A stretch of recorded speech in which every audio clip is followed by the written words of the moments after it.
बोलो छठी मैया की जय। आज का दिन बहुत महान दिन है, बहुत महान पर्व है।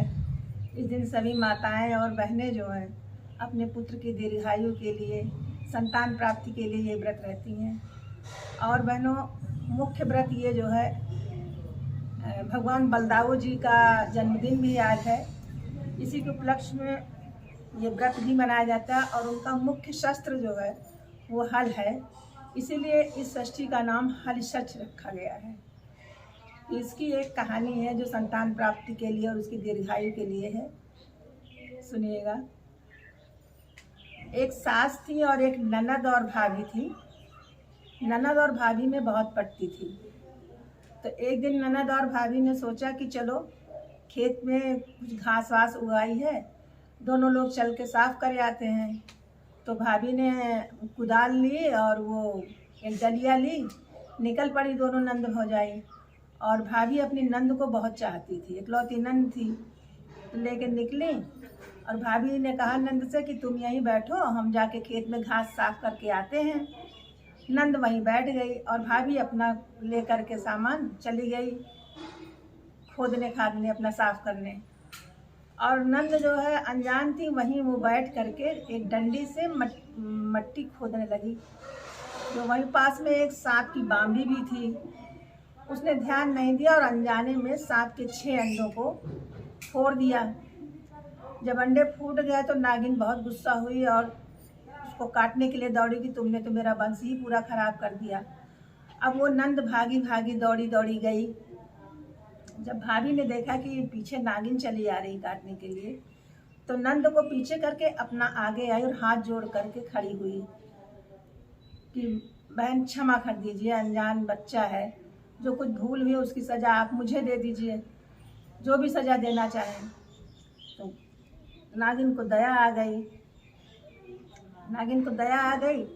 तो उसने कहा कि तुम तो सज़ा मांग रहे हो, मेरा किसने वंश खराब कर दिया है। तो भाभी ने सोचा कि इस समय जो ये कहे वही मान लेना ज़्यादा उचित है, नहीं तो बहुत ज़्यादा अनर्थ हो जाएगा, ये काट लेगी। तो कहे कि आप जो भी सज़ा दीजिएगा हमें मंजूर है। तो कहे ठीक है। दोनों नंद भाभी घर आ गईं और धीरे धीरे समय बीतता गया। नंद बड़ी हो गई, उसकी शादी हो गई।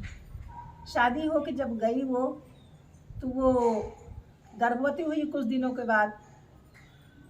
तो उसे एक पुत्र पैदा हुआ। पुत्र जब पैदा हुआ तो छठी के दिन ही वो पुत्र खत्म हो गया।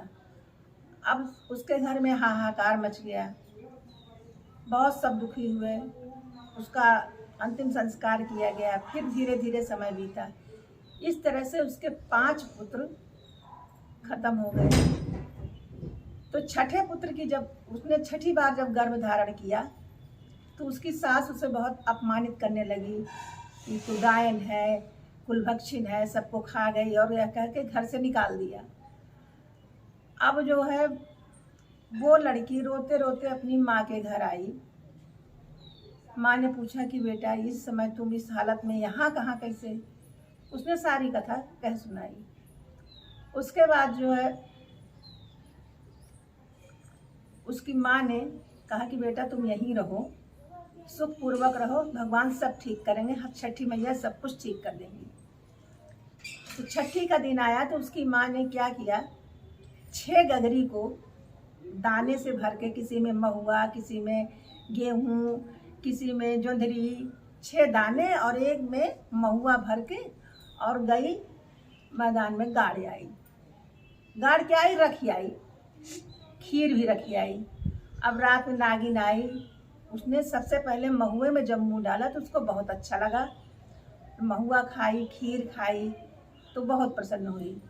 और वो लौट करके आई उस लड़की के पास कि बहन मुझे क्षमा कर दो, मैं तुम्हारी पूजा से बहुत खुश हूँ, बोलो तुम क्या चाहती हो, मैं सब कुछ दे दूँगी तुम्हें।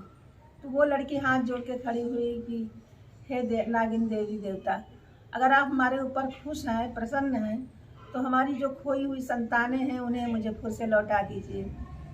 एवमस्तु कह करके वो नागिन वहाँ से अंतर्ध्यान हो गई और उसके 6 बच्चे उसके सामने हंसते मुस्कुराते खड़े थे। वो 6 बच्चों को ले करके अपने ससुराल गई। तो जैसे ही सास ने दरवाज़ा खोला, पहले तो अचंभित हुई, फिर पूछा कि ये सब कैसे हुआ। तो उसने कहा माँ पहले अंदर तो आने दो। चरण स्पर्श करके अंदर गई। उसने पूरी कहानी सुनाई माँ को। उसकी भाभी ने सुनाई कि माँ जी मैंने अब तक नहीं बताया था, लेकिन ऐसा ऐसा इस बच्ची के साथ हुआ था, और मैंने कहा था कि आप जो सज़ा देंगी वो हम मंजूर कर लेंगे। तो हम मंजूर तो किए थे, लेकिन वो कर नहीं पाए, इसीलिए वो 5 बच्चों को इनको उठा ले गई थी, मृत्यु को प्राप्त हो गए थे। अब छठी मैया ने उनको फिर से वापस कर दिया है।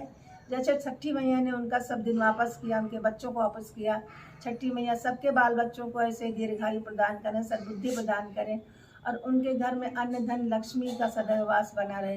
बोलो छठी मैया की जय।